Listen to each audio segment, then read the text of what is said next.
નમસ્તે. ઇન્દિરા ગાંધી ઓપન યુનિવર્સિટીની અંદર સ્વયંપ્રભા ચેનલમાં આપ સૌ વિદ્યાર્થી મિત્રોનું સ્વાગત છે. આધુનિક યુરોપના ઇતિહાસમાં 1880 થી 1939ના સંદર્ભની અંદર આપણે યુદ્ધ વળતર અને યુદ્ધ દેવા અંગે અધૂરી વાત પૂરી કરીશું. વાતને સમજીએ પહેલા યુદ્ધ વળતર એટલે શું અને યુદ્ધ દેવું એટલે શું આપણે જરા ફરીથી ક્લિયર કરી લઈએ, સમજી લઈએ, સ્પષ્ટ કરી લઈએ. યુદ્ધ વળતર વિજેતા રાષ્ટ્રોને જે નુકસાન થયું હતું એ નુકસાન માટે વિજેતા રાષ્ટ્રોની દ્રષ્ટિએ ધરી રાષ્ટ્રોની નીતિને કારણે, એટલે કે એમની આક્રમક વૃત્તિને કારણે અમારે આ નુકસાન સહન કરવું પડ્યું હતું. જો એમણે આક્રમક નીતિ અખત્યાર કરી ન હોત તો અમારે આ નુકસાન સહન કરવાનું આવ્યું ન હોત.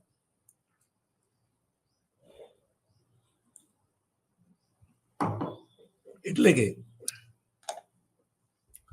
આ નુકસાન આક્રમક ધરી રાષ્ટ્રોને કારણે થયું હોવાથી એની ભરપાઈ કરવાની જવાબદારી એ ધરી રાષ્ટ્રોની હતી. એટલે કે પરાજિત રાષ્ટ્રોની હતી. અહીં પરાજિત રાષ્ટ્રોનો પરાજય થયો હતો અને વિજેતા રાષ્ટ્રો એમની પાસેથી એની ડિમાન્ડ કરી રહ્યા હતા. બીજું હતું દેવું,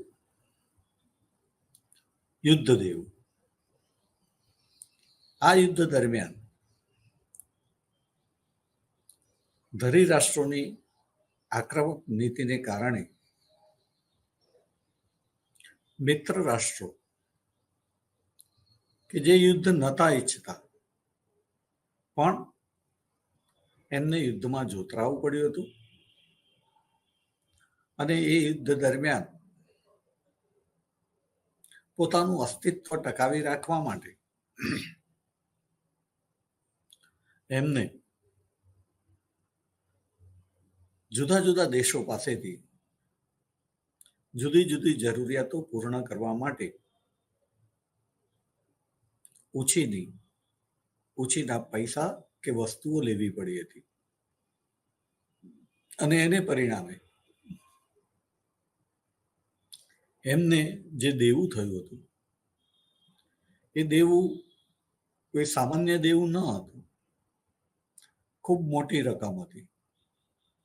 અને એ પણ એ લોકો એવું કહેતા હતા કે આ દેવું ધરી રાષ્ટ્રોની આક્રમક નીતિને કારણે, એમની સામ્રાજ્યવાદી નીતિને કારણે થયું હતું. માટે એ પણ અમે એમની પાસેથી વસૂલીશું. અહીંયા એને પણ આપણે જે છે કેટલાક વિદ્વાનો યુદ્ધ વળતરની અંદર જ સમાવિષ્ટ કરી દે છે. પણ એ વિજેતા રાષ્ટ્રો અને પરાજિત રાષ્ટ્રો વચ્ચે છે ત્યારે એ યુદ્ધ વળતર બની જાય છે, યુદ્ધ દેવું. પણ આપણે અહીંયા જે છે એને વિજેતા રાષ્ટ્રો ની વચ્ચે જ આપણે વાત કરીએ છીએ કે યુદ્ધ વળતર એ પરાજિત રાષ્ટ્રોએ ચૂકવવાનું હતું, જ્યારે યુદ્ધ દેવું એ વિજેતા રાષ્ટ્રોને થયું હતું અને વિજેતા રાષ્ટ્રોને જ ચૂકવવાનું હતું. ફરીથી દાખલા સાથે વાત કરીએ તો યુદ્ધ વળતર જર્મનીએ મિત્ર રાષ્ટ્રોને સવિશેષ કરીને ફ્રાન્સને ચૂકવવાનું હતું.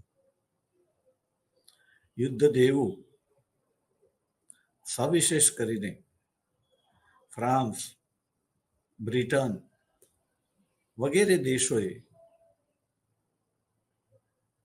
બ્રિટન અને અમેરિકાને ચૂકવવાનું હતું. ફ્રાન્સે બ્રિટન અને અમેરિકા બંનેને ચૂકવવાનું હતું, જ્યારે બ્રિટને સવિશેષ કરીને અમેરિકાને ચૂકવવાનું હતું. તો એ યુદ્ધ દેવું હતું. આપણે જોયું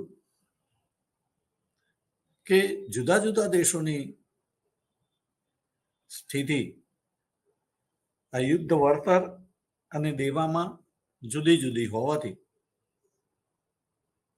દરેક જુદું જુદું સ્ટેન્ડ લે છે. ફ્રાન્સ એ પોતે પોતાની પુનર્રચના કરવા માટે, પુનર્નિર્માણ, રચના નહીં કહેશું, પુનર્નિર્માણ કહેશું, પુનર્નિર્માણ કરવા માટે જર્મની પાસેથી જુદા જુદા સ્વરૂપે વળતરની અપેક્ષા રાખે છે. પોતાનું નવનિર્માણ કરવા માટે અને પોતાનું યુદ્ધ દેવું ચૂકવવા માટે, બંને માટે એ જર્મની પાસેથી અપેક્ષા રાખે છે. બ્રિટનની વાત કરીએ તો એ પોતે જેટલું એને પોતાના જે સાથી રાષ્ટ્રોને, ખાસ કરીને ફ્રાન્સને એણે આપ્યું હતું, એટલું જ એણે જે છે લગભગ ઇંગ્લેન્ડ પાસેથી લીધેલું હતું. યુએસ પાસેથી લીધેલું હતું.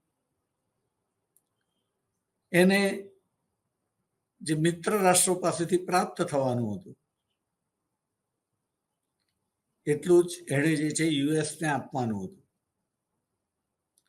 એટલે આ પ્રશ્નમાં સીધી રીતે એને રસ ન હતો અને એ કહે છે કે આ પ્રશ્નને અભરાઈએ ચડાવી દઈએ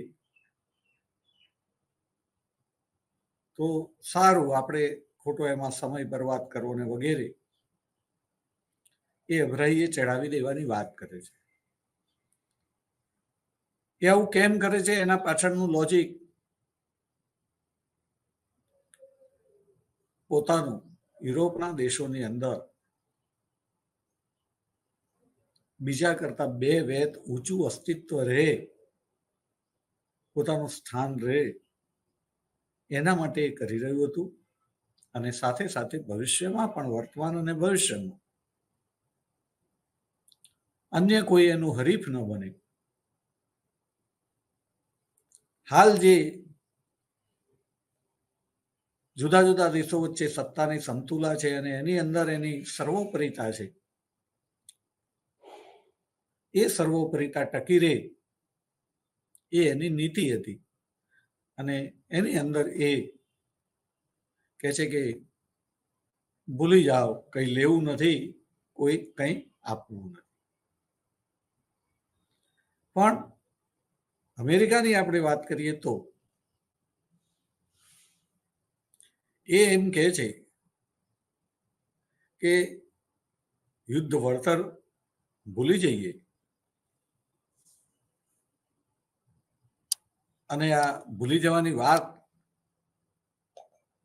એની આપણી જે છે પૂર્વ ભૂમિકા થોડી ચર્ચા આગળ કરીએ પહેલા સમજી લેવી જરૂરી છે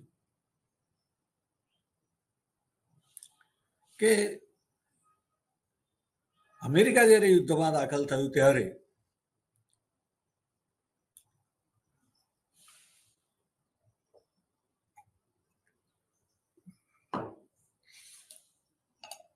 બે ચાર કારણો જે છે નજર સમક્ષ હતા. નંબર 1, સૌથી પહેલું, અમેરિકાના હિતોને સુરક્ષિત કરવા હતા. અમેરિકાના એટલે એમાં પણ ખાસ કરીને અમેરિકાના ઉદ્યોગપતિઓના હિતો જોખમાઈ રહ્યા હતા. એને વ્યવસ્થિત કરવા હતા, સુરક્ષિત કરવા હતા. આ ઉપરાંત હવે ભવિષ્યના આ જે છે ભૂતકાળના આપણે વાત કરી,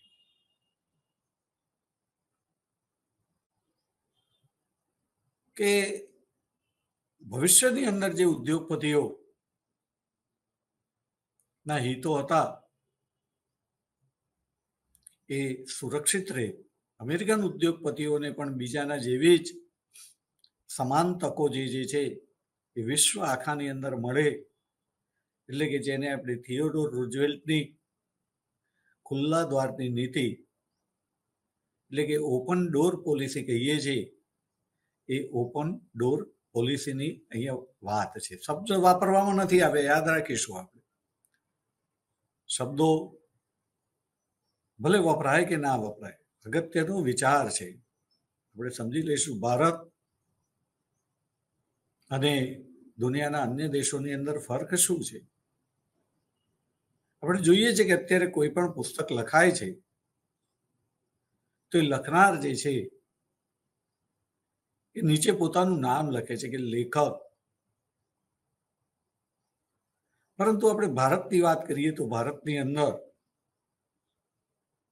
આ પ્રથા ન હતી, પુસ્તકો લખાતા હતા,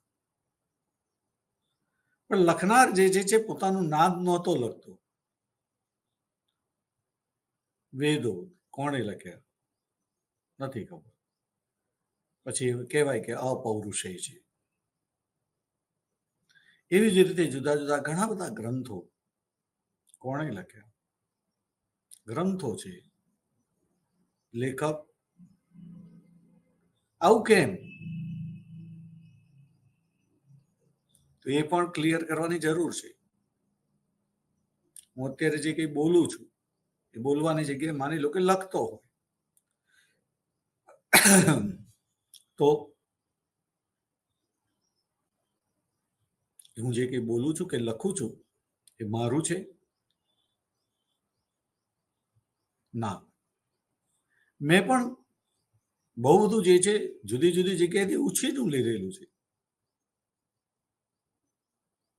મારી 60 વર્ષ સુધીની ઉંમર દરમિયાનમાં મેં ક્યારે ક્યાંથી શું ઉછીનું લીધું બધું જ મને યાદ નથી, પણ એટલું યાદ છે કે આ મેં ઉછીનું લીધેલું છે. મારી સમજ બની છે, એને સ્વીકાર કર્યો છે. અથવા તો જ્યારે ટીચર તરીકે હું ભણાવું છું ત્યારે હું દર વખતે મારી વાત નથી કરતો, પરંતુ કોઈક વિદ્વાન જે છે એને અર્થઘટનને જે છે હું બોલી રહ્યો હોઉં છું, બોલી હું રહ્યો છું, પણ એ ઇન્ટુ ઇન્વર્ટેડ કોમામાં છે, કોકનું અર્થઘટન છે. હું બોલ્યો એટલે મારું થઈ ગયું, મેં લખ્યું એટલે મારું થઈ ગયું? ના. ઘણા બધા પુસ્તકો જે લેખક લખે બધી જગ્યાએ જે છે એક જગ્યાએ આ વિચાર એ પોતે બોલ્યો એ કોનું લીધું છે એના સમર્થનની અંદર એ આધાર નથી આપતો. ઇતિહાસના પુસ્તકોમાં ફૂટનોટ લખાય છે, પણ જ્યાં એવું લાગે ત્યાં અપાય છે, બાકી દરેક જગ્યાએ અપાતી નથી હોતી. બધું જ એને જે કોઈનું ઊંચીનું લીધું છે એ દરેક જગ્યાએ ફૂટનોટ નથી અપાતી, આપણે યાદ રાખીશું. 100% નથી અપાતી, જેટલું અપાય તેટલું બરાબર છે. પણ નથી આપ્યું એ કોનું? એ નથી આપ્યું ફૂટનોટ એટલે લેખકનું? ના, એ પણ ઘણું બધું બીજાનું છે. અને માટે વિચાર અગત્યનો છે, કોણ બોલે છે અગત્યનું નથી. હું બોલું છું કે આ પહેલા જે છે આ જ વિચાર હું બોલું છું તે કોઈક બીજાએ પણ રજૂ કરેલો હોય, એ વિચારમાં દમ છે, એ વિચાર જે છે સમાજ ઉપયોગી છે, તો એને આપણે રજૂ કરીએ છીએ. મારો જે ઈરાદો હોય સારું કે ખોટું કરવાનો, મોટે ભાગે દરેકનો ઈરાદો સારું કરવાનો જ હોય. એ અત્યારે હું માની લો કે બોલતો નથી, મને આદત નથી, પણ ખોટું બોલું તો પણ એ ખોટું બોલીને પણ મારો ઈરાદો તો કંઈક સારું કરવાનો જ હોય. મને એમ લાગે કે આવું કરવાથી ટૂંકમાં દરેક જણ સારું કરે છે. અને આ જ રીતે વિચાર જે છે એ અગત્યનો છે. માટે લેખક અગત્યના નથી. એમ અહીંયા જે છે આપણે વાત કરવી એ છે કે વિલ્સન યુદ્ધમાં દાખલ થાય છે ત્યારે જ એણે જે વાતો કરી હતી એ વિચાર પણ એકલા વિલ્સનના હતા એવું કહેવાની જરૂર નથી. એક વાતાવરણ બનેલું છે. નવજાગૃતિથી આ વાતાવરણ શરૂ થયેલું છે. જુદા જુદા લોકોના હૃદયમાં વિકાસ પામતું પામતું વટવૃક્ષ બનતું બનતું એ આગળ વધી રહ્યું છે. અને સતત આગળ જ વધે છે એવું નથી. આપણે જોઈએ છીએ કે વૃક્ષ હોય એને જ્યારે વાવ્યું હોય ત્યારે તો બીજ જ હોય છે. પછી ધીમે ધીમે છોડ જે છે ઊંચો થાય છે. માળી એની દેખરેખ રાખે છે. અને માળી જે છે દેખરેખ રાખતી વખતે એ જોવે છે કે આ વૃક્ષ જે છે એની જે ગઢા એને જે રીતે આકાર આપવો હોય એ પ્રમાણે એ વખતો વખત એ છોડની અને છોડમાંથી વૃક્ષ બને ત્યારે વૃક્ષની પણ એ મરામત કરતો હોય છે. એને લાગે એ પ્રમાણે એના ડાળા પાખડા એ કાપતો હોય છે, ફરીથી ઉગતા હોય છે. એ પ્રમાણે એક વિચાર છે એ આગળ વધે છે. વચ્ચે વચ્ચે એના ડાળા પાખડા કપાય છે પણ આગળ જતા જે છે વટવૃક્ષ બને છે. અને વિચાર નીચે ઘણા બધા જે છે છાંયડો લે છે. ત્યારે સમજવાનું છે મિત્રો, અમે જે કહ્યું એ ન સમજાય તો 2 વાર 4 વાર 5 વાર 6 વાર 10 વાર એને રિપીટ કરીને સાંભળજો. બહુ જ અગત્યની વાત કરી છે મેં તમને. દરેકના લેવલ પ્રમાણે એની ઊંડાઈ તમને સમજાશે. પણ કહેવાનો ભાવાર્થ એટલો જ છે કે ભારતના લોકો એ સમજેલા હતા કે મારું નથી, મેં પણ ઉછીનું લીધેલું છે, પરંપરાથી ચાલુ આવેલું છે. એમાંથી જે સારું સારું લીધું એ મને લાગેલું છે પણ એ મારું નથી. અને માટે આપણે ત્યાં લેખક તરીકે નામ લખવાની બહુ આવશ્યકતા ન હતી. લોકો સમજતા ન હતા. અને ભગવદ્ ગીતા પણ જે છે કહે છે કે કર્મ કી જા ફલ કી ઈચ્છા મત કર તું ઇન્સાન. એટલે કે એની અંદર હું કરું છું આ મારું લખાણ છે એવું કહેવાની જરૂર નથી. માટે લેખકનું નામ આપણે ત્યાં ગૌણ બની જાય છે. પણ જે વિચાર જે છે અને જો વિચારમાં દમ છે તો એ પુસ્તક સ્વરૂપે હોય, એક નાના ચોપાનિયા તરીકે હોય, ગમે તે સ્વરૂપે હોય, પણ એ વિચાર આગળ વહ્યા કરતો હોય, આગળ જાય છે. અને વિચારમાં દમ ના હોય તો કોઈને એ યોગ્ય ના લાગે તો એને જ્યાંથી કોઈ કાગળમાં વાગ્યું છે તો કાગળને ફાડીને ફેંકી દે, પુસ્તક વાંચ્યું તો પુસ્તકને ક્યાંક પસ્તીમાં ફેંકી દે, કઈ કામનું નથી. વિચાર આગળ કુંઠિત થઈ જાય છે. તો આ પ્રકારે આપણે અહીંયા સમજવાનું છે કે જે આ ઉદારમતવાદ, માનવતાવાદ ના વિચારો જે છે, આત્મનિર્ણયનો અધિકાર, આત્મનિર્ણયનો અધિકાર બહુ અગત્યનો છે. એ આત્મનિર્ણયના અધિકારથી જ સ્વતંત્રતા મળે છે.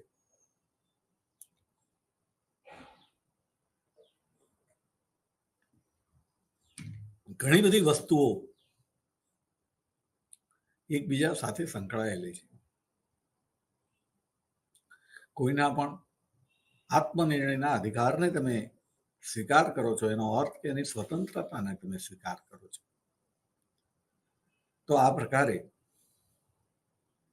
અહીંયા આપણે જોઈશું કે આ જે વાત હતી ઉદારમતવાદ, માનવતાવાદ, એને ધ્યાનમાં રાખીને અહીંયા જ્યારે યુદ્ધ વળતરની વાત આવે છે ત્યારે ઇંગ્લેન્ડ એ પણ વિલ્સનની વાતને ધ્યાનમાં રાખીને ભૂલી જવાની વાત કરે છે. આપણે યાદ રાખીશું કે એક જ વ્યક્તિ ઘણી બધી પળોની અંદર નિસ્વાર્થ હોય છે અને ઘણી પળોની અંદર સ્વાર્થી પણ હોય છે. વ્યક્તિ એકના એક જ હોય. એક પળે એ પોતે સ્વતંત્ર બોલતો હોય ને બીજી પળે જે છે એના ઉપર કોઈકનું પ્રેશર આવે, કોઈક ઈશારો કરે, અથવા તો મનમાં જ કોઈકનું સ્મરણ થાય કે ના, મને મારા ઉપરી અધિકારીનું કહ્યું કરવાનું છે, તરત જ મારું બોલવાનું જે છે એનો ઉદ્દેશથી માંડીને બધું જ બદલાઈ જાય. ત્યારે બોલું છું તો હું જ, પણ હું નથી બોલતો. મારા આત્મા નિર્ણય પ્રમાણે, અંતઃકરણ પ્રમાણે હું નથી બોલતો. તો આ પ્રમાણે આપણે યાદ રાખીશું કે અહીંયા વુડરો વિલ્સન એ જે વિચારો ધરાવતો હતો એ વિચારો પણ ધીમે ધીમે પરિપક્વ થઈને આવેલા હતા. અને અહીંયા ઇંગ્લેન્ડ પણ જ્યારે યુદ્ધ વળતર અને યુદ્ધ દેવાની વાતમાં પોતાનો અભિપ્રાય આપે છે ત્યારે એ પણ આવા જ એક વાતાવરણની વાત કરે છે. કારણ કે અત્યારે હવે એને ભય નથી. ભય ન હોય ત્યારે main is a selfish animal પ્રમાણે એ પોતાના આર્થિક હિતોને સલામત કરે છે. એ તો રહેવાનું જ, પડદા પાછળ બેકગ્રાઉન્ડની અંદર મગજમાં રહેવાનું જ. પણ સાથે સાથે જે ઉદારમતવાદ અને માનવતાવાદ જે છે એ પણ એને અસર તો કરે જ છે અને એ પ્રમાણે એ નિર્ણય લે છે. અને પરિણામે અહીંયા જર્મનીને અથવા તો પરાજિત રાષ્ટ્રો તરફે એમ કહેવામાં આવે છે કે ભૂલી જાઓ, હવે જે થઈ ગયું તે થઈ ગયું, કશું લેવું નથી ને કશું આપવું નથી. વિલ્સનની વાત પણ આપણે કહ્યું કે દાખલ થયા ત્યારે એમણે આ બધું કહેલું હતું કે યુદ્ધનો અંત વિજય વિહોણો લાવીશું. યુદ્ધ એટલા માટે લડી રહ્યા છીએ કે દરેકને વિકાસ કરવાની સમાન તક મળે. યુદ્ધ કેમ થયું હતું કે દરેકને તક નથી મળતી. કોઈ એમની પ્રગતિને અવરોધી રહ્યું હતું અને માટે એ અવરોધને દૂર કરવા માટે યુદ્ધ થતું હતું. પણ જો દરેકને જે પ્રગતિ કરવી છે અને પ્રગતિના માર્ગની અંદર કોઈ અવરોધ નથી તો સંઘર્ષ રહેતો નથી, યુદ્ધની આવશ્યકતા રહેતી નથી. અને વિલ્સન એણે જે 14 મુદ્દા જે છે રજૂ કર્યા હતા એ 14 મુદ્દા એની અંદર દરેકની પ્રગતિ કઈ રીતે થાય એનું ધ્યાન રાખવામાં આવ્યું હતું. અને ઇંગ્લેન્ડને પણ હવે ભય નતો રહ્યો, યુદ્ધ પૂરું થઈ ગયું હતું. એટલે વિલ્સનના 14 મુદ્દાઓને અનુસરવામાં એને રસ હતો, નતો એમ નહીં, એને હતો. જ્યાં યાદ રાખીશું કે કોઈ પણ રાષ્ટ્રવાદી માણસ પણ નખશીખ રાષ્ટ્રવાદી હોવા છતાં જેના વ્યક્તિગત આર્થિક હિતો જે છે ગુમાવવાનું આવે તો પર્ટિક્યુલરલી એ ટાઈમે રાષ્ટ્રવાદી નથી રહેતો. દાખલા તરીકે ક્રિકેટની મેચ ચાલે છે, ભારત રમે છે અને સામે બીજો કોઈક દેશ છે. તમને એ પરિસ્થિતિ જોતા તમે એને રમત તરીકે જોઈ રહ્યા છો. જ્યારે જોઈ રહ્યા છો ત્યારે અને તમને એવું લાગે છે કે આ રમતની અંદર જે છે એ ભારત કરતા સામેનો પક્ષ જે છે એ સારું પ્રદર્શન કરશે એવું લાગે છે. તમે કોકની જોડે શરત મારી દો છો, પણ બને છે એવું કે ભારત જીતી રહ્યું છે તો ખુશી થાય જ, ભારત જીતે તો. ભાઈ તમે શરત મારી દીધી છે એટલે તમને એમ થાય છે કે જો ભારત જીતી જશે તો પોતાને નુકસાન થશે. એટલે જેમ જેમ ભારત જીતતું જાય છે તેમ તેમ પેલાના જે છે બ્લડ પ્રેશરની અંદર વધારો થાય છે. અને એને એમ થાય છે કે ભારત હારી જાય, હું સાચવું પડું. આનો અર્થ એ નથી કે રાષ્ટ્રવાદી નથી, પણ હાલ એને જે આર્થિક શરત હારી જઈને શરતની જે રકમ એને ચૂકવવાની આવે છે એને નથી ચૂકવવી, એની ઈચ્છા નથી. સાથે સાથે પોતે ખોટા પણ પડે છે. રકમ તો રકમની જગ્યાએ છે, પણ માનવીને જે છે ખોટા પોતે પુરવાર થાય એ ગમતું નથી. અને માટે ત્યાં દેશ હિત છે છતાં એ વખતે અંદર ખાનેથી એ પ્રાર્થના કરે છે કે ભારત હારી જાય. તો મિત્રો, અહીંયા રાષ્ટ્રવાદ તો બરાબર જ છે, એવું નથી કે નથી, પણ ક્ષણિક નથી. એમાં આપણે બરાબર સમજીશું કે ઇંગ્લેન્ડ એ પોતે જે છે એ સ્વાર્થી નીતિ અખત્યાર કરે જ છે, પણ એ તમામ ક્ષણોમાં એ સ્વાર્થી છે એ કહેવું તો બરાબર ના કહેવાય. અને માટે અહીંયા એ પણ વિલ્સનના જેવા સરસ વિચારો ધરાવે છે અને ઈચ્છે છે કે ભાઈ બધું ભૂલી જાઓ, જે થવાનું હતું તે થઈ ગયું, નવી ઘોડી ન ઉદાવ.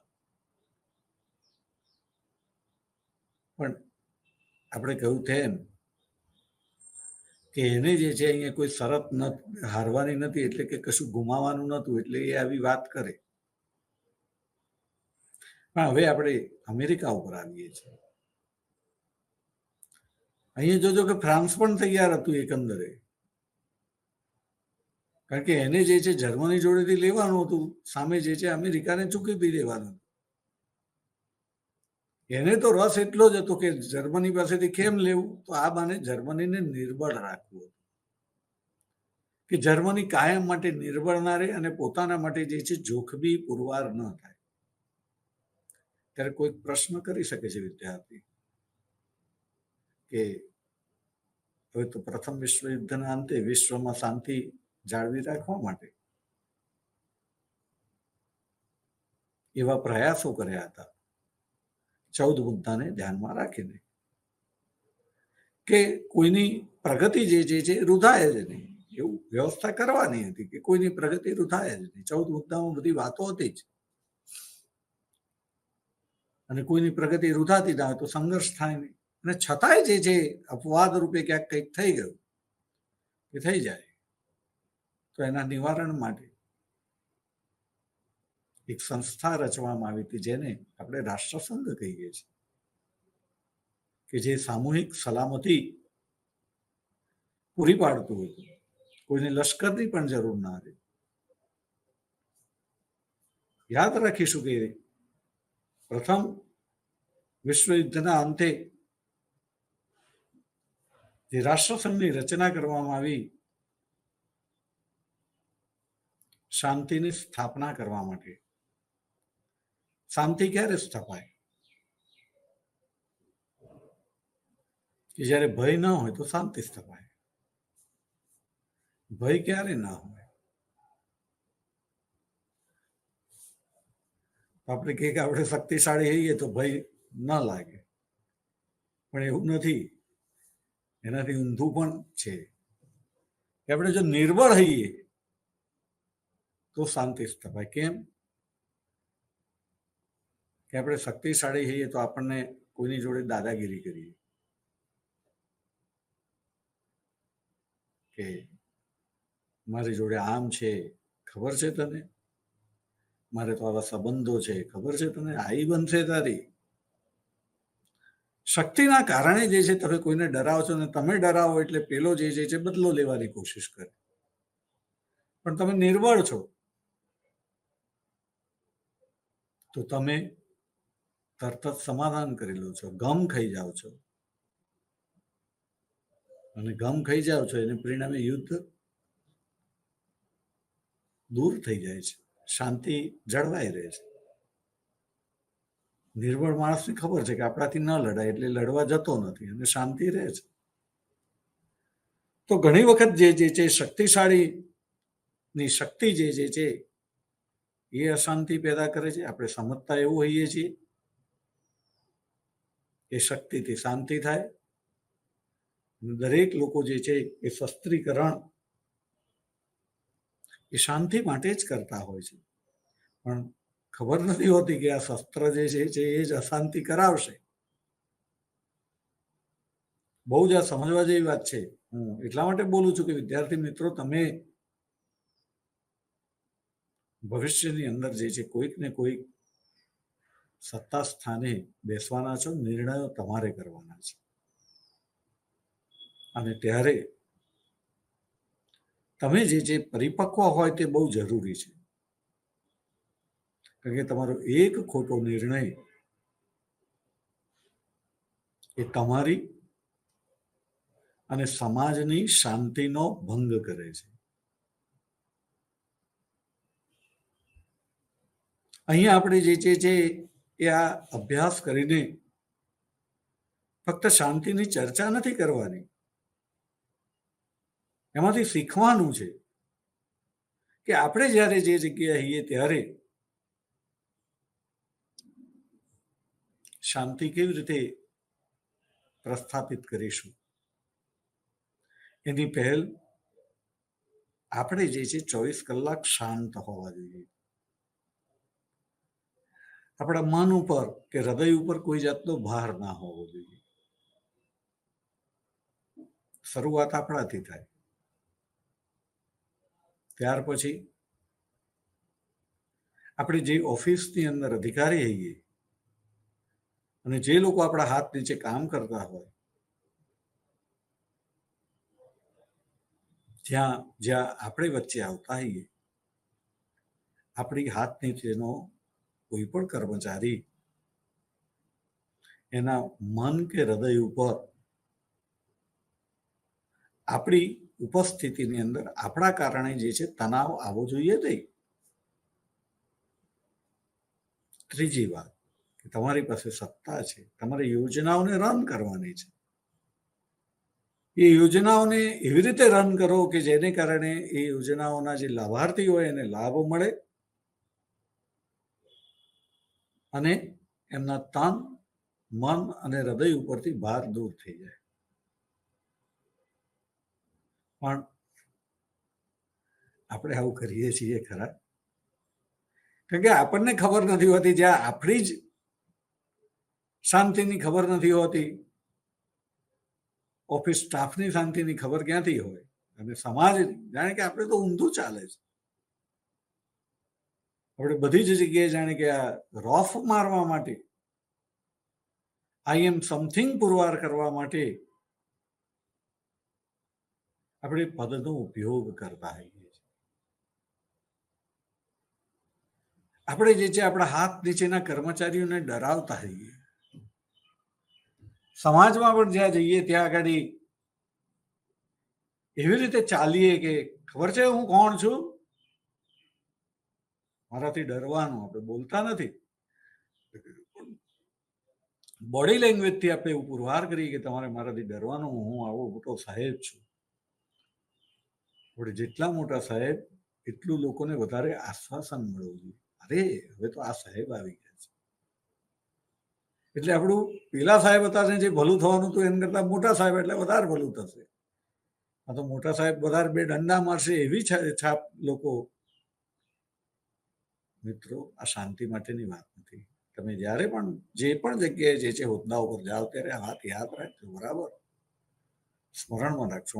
એના માટે હું કોઈ વસ્તુ જે છે વિગતો ખાતર જે છે વિદ્યાર્થીઓને ક્યારેય હું ભણાવતો નથી. એમનામાં મૂલ્યો જે છે એનું આરોપણ થાય. આ કેમ ભણી રહ્યા છીએ એ ખબર પડવી જોઈએ.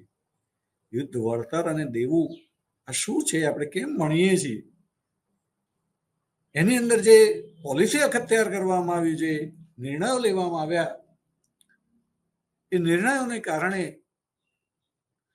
શાંતિ અને સુખની પ્રાપ્તિ ન થઈ, અશાંતિ પ્રાપ્ત થઈ. સુખ તો જોજનો દૂર ચાલ્યું ગયું, બીજું વિશ્વ યુદ્ધ થઈ ગયું. અને કેટલા બધા લોકો માત્ર 20 વર્ષના અંતે ફરીથી કેવી યાતનાઓના ભોગ બન્યા. માણસ કે હું બુદ્ધિશાળી હોય તો આવું થાય? કહેવાનું ચાલુ કરી દો કે હું માણસ બુદ્ધિશાળી નહીં, પણ માણસ બુદ્ધુ હોય છે. એ જ ખબર નથી પડતી પદ ઉપર કેમ બેઠો છે. તારું તો ભલું કરી લે. પૈસાથી ભલું ના થાય. આપણે લોકો ભલું કરવું એમ સમજે છે કે પૈસા ભેગા કરી લેવાના. પૈસા ભેગા કરનાર કોઈ દિવસ જે છે એનું ભલું થયું નથી. તો આપણે સમજીશું કે યુદ્ધ વળતર, યુદ્ધ દેવા વખતે બ્રિટન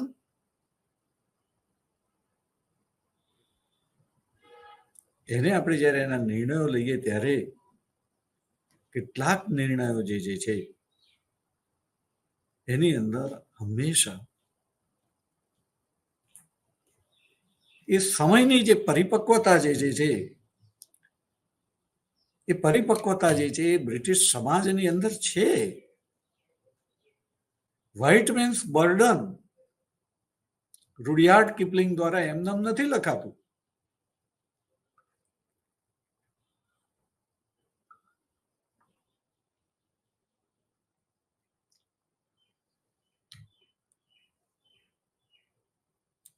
વ્હાઇટ મેન્સ બર્ડન એટલે ગોરા લોકોની જવાબદારી, ફરજ. બીજા અર્થમાં કહીએ તો એક સમજદાર વ્યક્તિની ના સમજ વ્યક્તિઓ પ્રત્યેની ફરજ, એની વાત છે એની અંદર. પણ એ જ વાતને જુદા જુદા લોકો એવી રીતે લે કે જેને કારણે જે છે ભલું કરવાને બદલે જે છે ભૂંડું થઈ જાય. ભારતનું તો એની અંદર બહુ થયું હતું. વાત ભલું કરવાની હતી, પણ ભલું ભારતના લોકોનું ના થયું, ભારતના ભોગે ઇંગ્લેન્ડનું થયું. બે પ્રવાહો એક સાથે કામ કરતા હોય છે. તલવારની ધાર જેવું છે. ક્યારે આમથી આમ કઈ ખીણમાં તમે પડી જાઓ છો, પાછા કરોડિયાની જેમ ઉપર ચડો અને પાછા પડી જાઓ.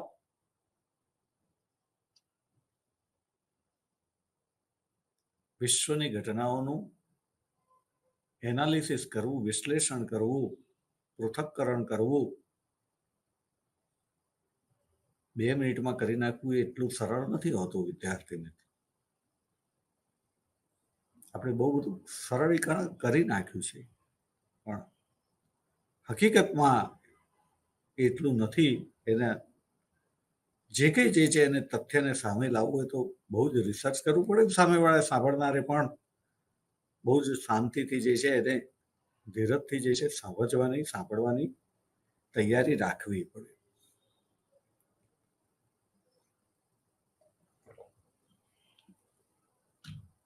પરંતુ આપણે જે છે યાદ રાખવું પડે કે જેમ ક્રિકેટ એટલે ટેસ્ટ ક્રિકેટને જ ક્રિકેટ કહેવાય.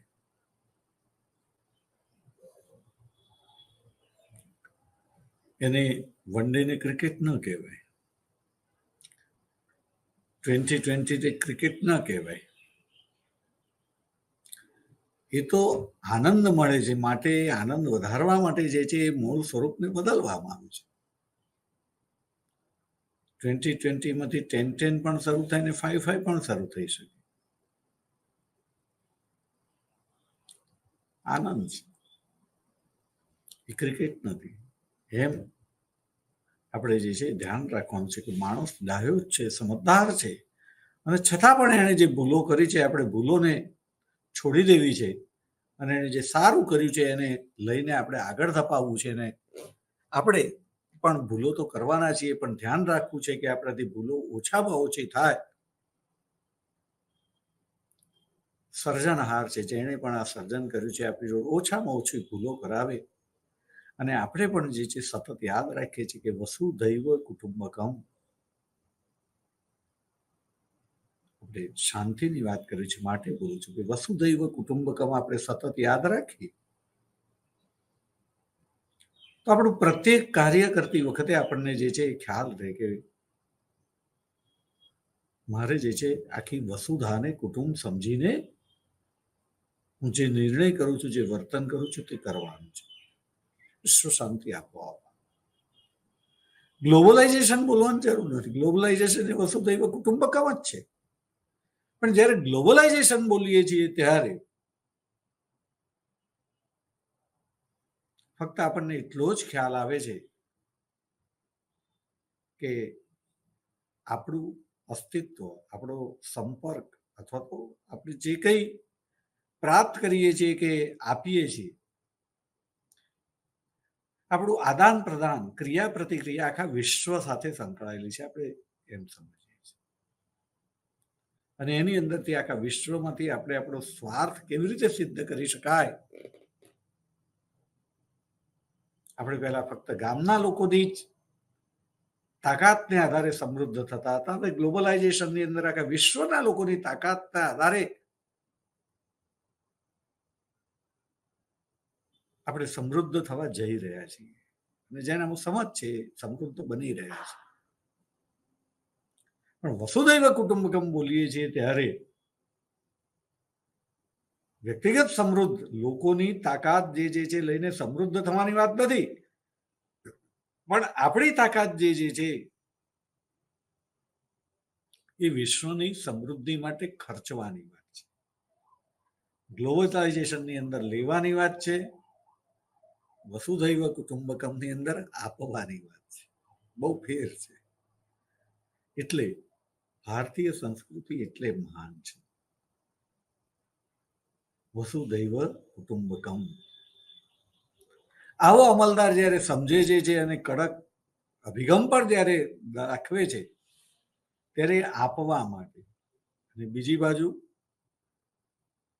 જે સત્તાધીશ છે, જે અધિકારી છે, એને ખ્યાલ નથી ત્યારે એ જે છે કડક અભિગમ લેવા માટે અપનાવે છે. એની અંદર ફેર હોય છે. અને પત્રકારો એ પોતાના સ્વાર્થ પ્રમાણે જે છે ચર્ચા કરતા હોય છે. પત્રકારત્વના ક્ષેત્રની અંદર પણ પત્રકારોએ પણ સતત યાદ રાખવાની જરૂર છે, એમની ચેરની પાછળ જે છે લખાયેલું હોય વસુધૈવ કુટુંબકમ, અને આવી રીતે લાઈવ જ્યારે પ્રસારણ થતું હોય તો મને મારા માથા પાછળ અહીંયા જે છે સતત જે છે લખેલું દેખાય વસુધૈવ કુટુંબકમ, અને હું એને યાદ રાખીને, એને સ્મરણમાં રાખીને વાત કરતો હોય, નિર્ણયો લેતો હોઉં, તો એ નિર્ણયો જે છે એ શાંતિ તરફ દોરી જાય. અને હું એવું ચોક્કસપણે માનું છું કે અધિકારી યોગ્ય નિર્ણય લે તો વિશ્વમાં બધા લોકો સુખી થઈ જ શકે. વસ્તુ સમાન ના મળે,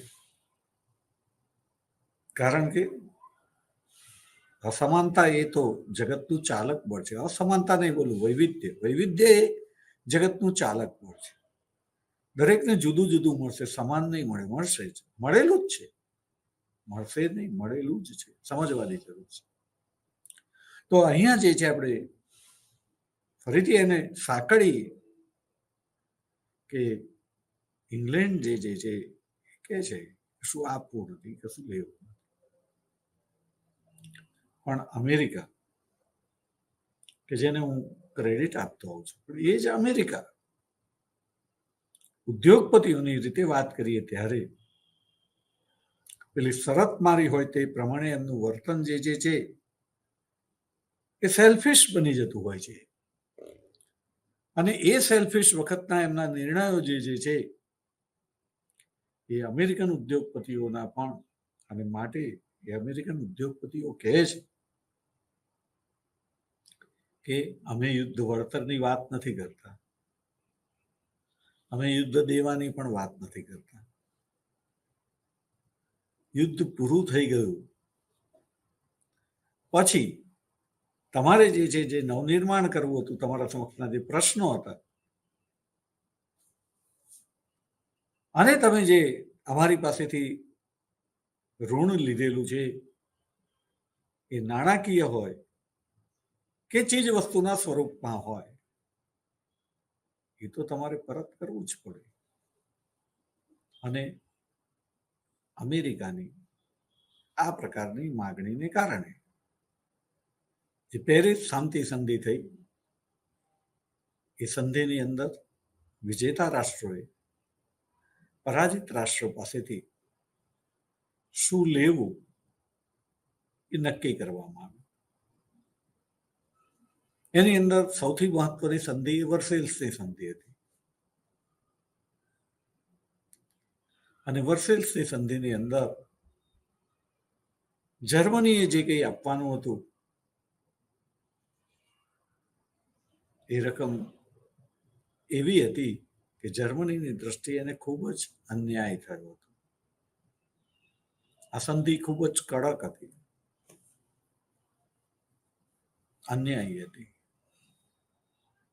મિત્રો, આપણે જાણીએ છીએ કે આ સંધિની અંદર એને કડક અને અન્યાય કહેનારા બહુ લોકો છે.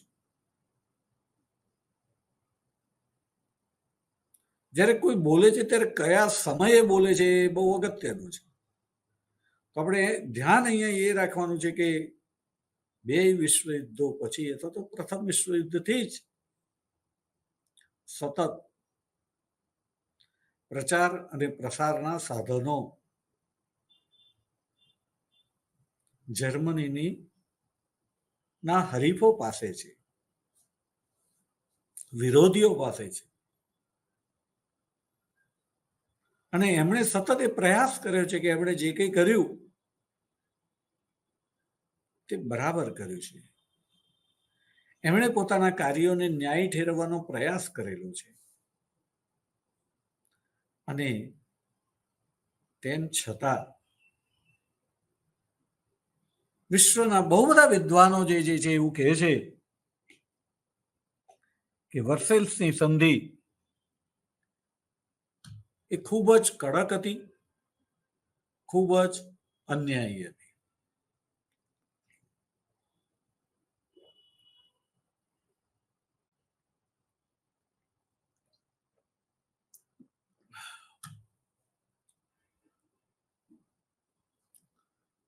આના ઉપરથી આપણે સમજવું જોઈએ કે જો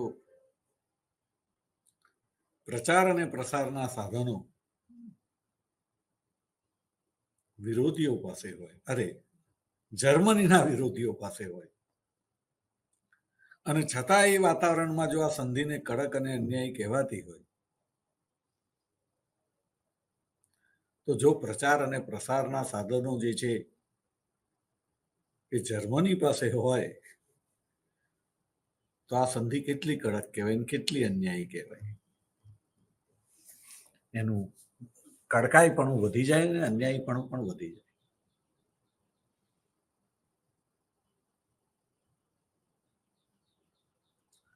તો આ સંધિ જે છે કડક અને અન્યાયી હતી. અને જર્મનો જે છે જ્યારે એનું પાલન વ્યવહારની અંદર કરવાનું આવ્યું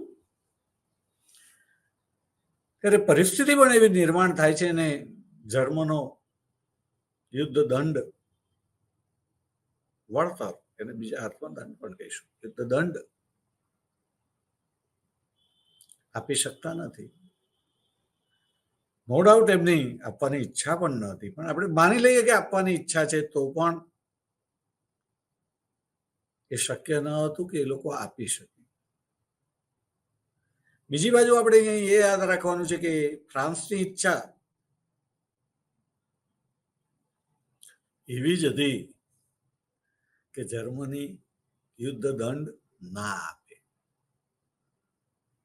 કેમ આવી ઈચ્છા હતી કે જો જર્મની યુદ્ધ દંડ ના આપે તો યુદ્ધ દંડ પેટે એની જમીનો, ટૂંકમાં એની ભૂમિ, અને એ પણ કેવી ભૂમિ? સમૃદ્ધ ભૂમિ એ લઈ લેવાની કે જેથી પોતાને લાભ થાય અને જર્મની બેહાલ થઈ જાય.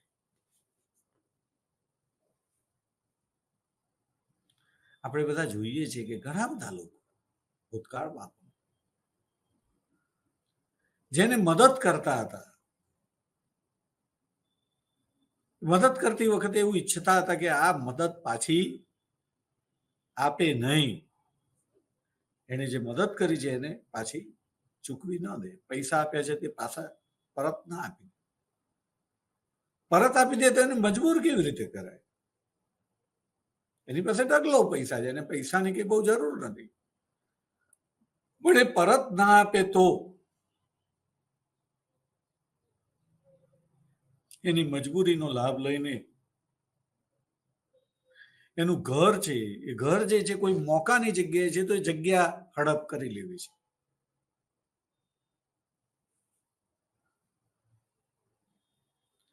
એ પૈસા પરત ના આપે તો એની દીકરી જે છે એ દીકરીનું ફરજિયાતપણે એને મજબૂર કરીને પોતાના કુટુંબની અંદર જે છે એને સમાવી લેવી છે. ટૂંકમાં એની પાસે જે કંઈ સારું છે, લેવા જેવું છે, અને સીધી રીતે નથી લેવાતું, એને મજબૂર કરીને લઈ લેવું.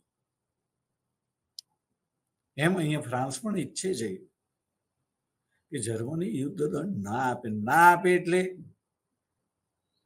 એણે કર્યું જ હતું કે એનો રૂહર નામનો જે પ્રદેશ હતો લઈ લીધો બળજબરીથી,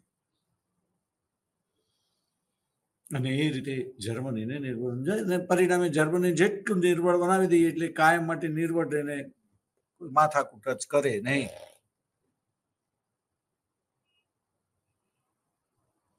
પણ આપણે જે છે કહીએ છીએ કે માણસ જે શાંતિ પ્રાપ્ત કરવા માટે અશાંતિની નીતિ અખ્તિયાર કરી ક્યારે બેસે છે ખબર એને નથી પડતી.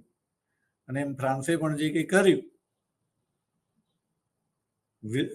હિટલરે એ જ નીતિને કડક અન્યાયી કહીને પોતાના દેશ બાંધવોને કહ્યું કે હું સત્તા ઉપર આવીશ તો એને કાગળનું ચિત્રું કરીને મને ફાડીને ફેંકી દઈશ, ફગાવી દઈશ. માટે તમે મત આપો. ને પ્રજાએ એને મત આપી અને એ સત્તા ઉપર આવે, અને સત્તા ઉપર આવીને ફ્રાન્સનો વિરોધી થયો, અને વિરોધી થઈને એને ફ્રાન્સને ફરીથી પાછું પહેલા જે માર માર્યો હતો એના કરતા પણ ડબલ માર માર્યો. એટલે આપણે વિદ્યાર્થી મિત્રો અહીંયા તમારે યાદ એ રાખવાનું છે કે અધિકારી તરીકે આપણે જે પગલા લઈએ છીએ આપણને એવું લાગે છે કે આપણે શાંતિ માટેના લઈએ છીએ, પણ ખરેખર આપણી જાતને પૂછીએ કે શાંતિ માટેના છે કે અશાંતિના? એ આપણને જે છે ખ્યાલ નથી રહેતો ને આપણે અશાંતિ પેદા કરી દઈએ છીએ. મને આજે 60 વર્ષ થયા છે, પણ હું જ્યારે વિદ્યાર્થી હતો, અને એમાં પણ કોલેજનો નહીં સ્કૂલનો વિદ્યાર્થી, ત્યારથી એક શબ્દ સાંભળતો આવ્યો છે કે ભાર વગરનું ભણતર.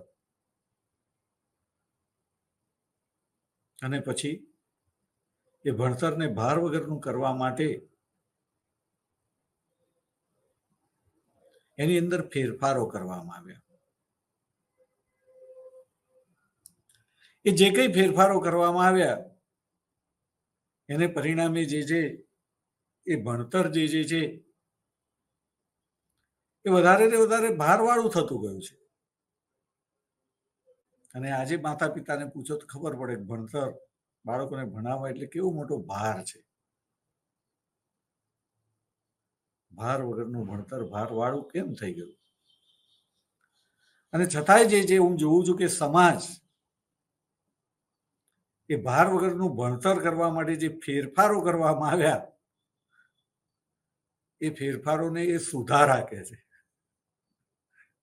ત્યારે મને ખૂબ હસવું આવે છે. પ્રજાની અને અધિકારીઓની સમજશક્તિ ઉપર ધારા બે પ્રકારના હોય. જે ધારાનું પરિણામ સારું આવે એને સુધારો કહેવાય, અને જે ધારાનું પરિણામ સારું ના આવે એને સુધારો નહીં પણ કુધારો કહેવો પડે. આપણે જે કુધારા કર્યા એને પણ સાહિત્યમાં લખીએ ત્યારે એમ જ કરીએ છીએ કે સુધારા કર્યા, ફલાણો સુધારો, ફલાણો સુધારો નહીં, પરિવર્તન, ફેરફાર કરે. દરેક પરિવર્તન, દરેક ફેરફાર, દરેક બદલાવ એ સુધારો નથી. આપણે ફેરફાર કર્યો એટલે સુધારો કહી દઈએ કેમ મેં કર્યો અને હું કઈ ખોટું કરું એટલે આપણે કહીએ છીએ કે સુધારો કરો, સુધારો કરો. એટલે તારું પરિણામ તો આવવા દે, જોતો ખરો કે પરિણામ સારું હોય. સારું આવે કે છે કે સુધારો કર્યો, ને કે છે કે મેં કુતારો કર્યો. વિદ્યાર્થી મિત્રો યાદ રાખજો, જ્યાં જ્યાં આવો સુધારો લખ્યો હોય ત્યાં બદલી કાઢજો. સુધારો ના કહેતા, પરિવર્તન કહો, ફેરફાર કહો, બદલાવ કહો. ભાર વગરનું ભણતર કરવાની વાત હતી ને આટલો બધો ભાર કરી નાખ્યો પછી એને સુધારો કહેવાય? ના કહેવાય. તો આ પ્રમાણે આપણે જે છે સમજવાનું છે કે અહીંયા જે છે એ નીતિ જે છે એ બ્રિટનની, એની અંદર 2 પ્રકારના વિદ્વાનો હતા. ચર્ચા અહીંયા આપણે અટકાવવી પડશે, સમય થઈ ગયો છે માટે. નમસ્તે. ભારત માતા કી જય. વંદે માતરમ. વસુધૈવ કુટુંબકમ.